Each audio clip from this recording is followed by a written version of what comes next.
Hi, in this video we will learn how to hide the last seen time in Telegram. Let's go to Telegram. Then we go to the upper left corner. Click on the settings. Let's move on to privacy and security. Then click on last seen and online. Here we can choose from three options. Everybody means that everyone will see when we were last online.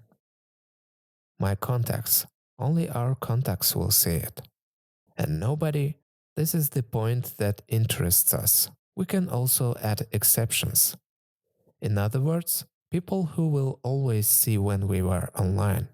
Also, you have to know that if you select my contacts or nobody, then you will also not be able to see when other people were online. Click on the check mark in the upper right corner.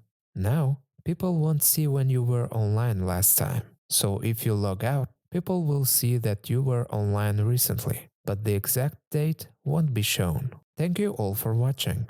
Subscribe to the channel, turn on notifications, and like the video. See you soon.